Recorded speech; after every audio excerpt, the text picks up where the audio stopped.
اسلام نے 3 چیزیں جو ہیں وہ مرد کے ذمہ ڈالی ہیں. ایک خورد و نوش کا انتظام، ایک عورت کے کپڑوں کا انتظام، اور ایک اس کے گھر کا رہنے کا انتظام.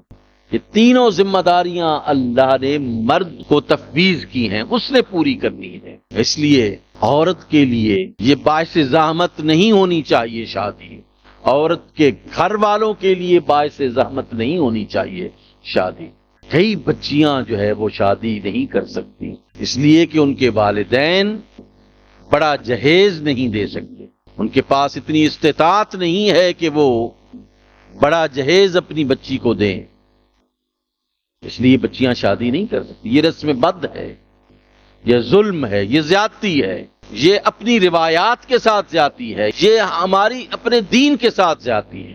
نکاح کو نہایت آسان بنائے. رسول اللہ کی بیٹی سے بڑھ کر کوئی قابل احترام نہیں ہے امت میں، یاد رکھیے. سیدہ کائنات سے بڑھ کر کوئی بڑی خاتون نہیں ہے جس کی رگوں میں خون رسول دوڑتا ہے. ان کی جو شادی ہوئی ہے وہ آپ کے سامنے ہے، کوئی بڑا جہیز نہیں. اور خود مولا علی کرم اللہ تعالی وجہ الکریم کو کہا کہ گھر کی ضروریات پوری کرو تم. پھر انہوں نے اپنی زرہ بیچی، قیمتی زرہ تھی، وہ زرہ بیچی. سیدنا عثمان غنی رضی اللہ تعالیٰ عنہ نے خریدی وہ زرہ، اور پھر پیسے حضرت عثمان غنی رضی اللہ تعالیٰ عنہ نے ادا کرنے کے بعد وہی زرہ جو ہے وہ مولا علی کرم اللہ تعالیٰ وجہ الکریم کو بطور تحفہ عطا کر. تو اس طرح مولا علی کرم اللہ تعالیٰ وجہ الکریم نے گھر کے برتن، گھر کے سامان، گھر کی ضروریات کا جو کچھ بھی تھا وہ مولا علی کرم اللہ تعالیٰ وجہ الکریم نے پورا کیا، نہ کہ رسالت مآب صلی اللہ علیہ وآلہ وسلم نے پورا فرمایا. کائنات کے خزانوں کے مالک ہیں رسول اکرم صلی اللہ علیہ وسلم. سرکار نے فرمایا اوتیت مفاتیح علی خزائن الارض او کما قال علیہ الصلوۃ والتسلیم، کہ مجھے زمین کے خزانوں کی چابیاں عطا کی گئی ہیں. رسول سے بڑھ کر کون امیر ہو سکتا؟ میرے سرکار سے جو بھی کچھ مانگنے آتا تھا آپ عطا فرما دے دیتے. میرے کریم سے گر قطرہ کسی نے مانگا دریا بہا دیے ہیں، دربے بہا دیے ہیں.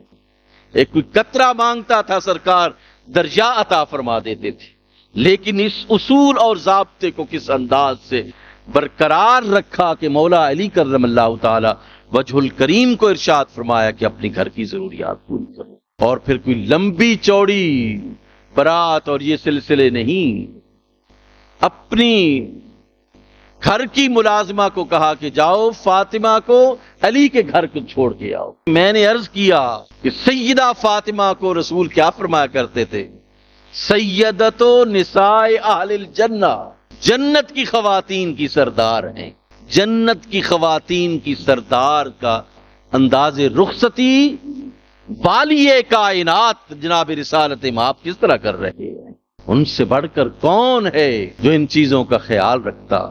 لیکن ہم نے مکمل طور پر ان روایات کو چھوڑ دیا ہے، ختم کر دیا ہے. ہم نے اپنے آپ کو مشکلات میں ڈال دیا، اور جو حق تھا، جو درست طریقہ کار تھا، اس سے اعراض برت کر ہم خود بھی پریشان ہیں، اگلوں کو بھی پریشان کرتے.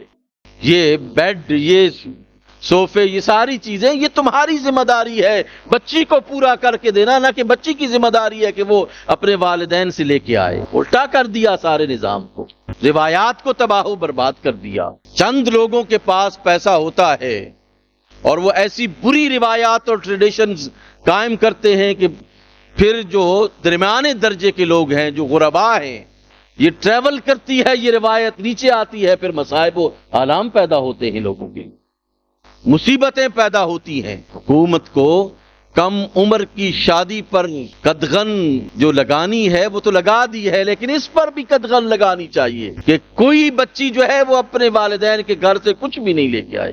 پھر تم دین کی خدمت کر رہے ہیں. پابندی ہونی چاہیے کہ یہ سارا کچھ ڈیوٹی اور فریضہ خامند کا ہے، بیوی کا نہیں ہے.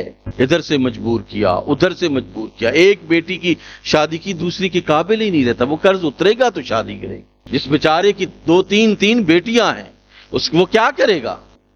ہم نے کبھی بحیثیت مسلمان اپنے اس معاشرے کی ایول کے بارے میں کبھی سوچا ہے؟ ہم نے نہیں سوچتے، ہم قطعاً نہیں سوچتے۔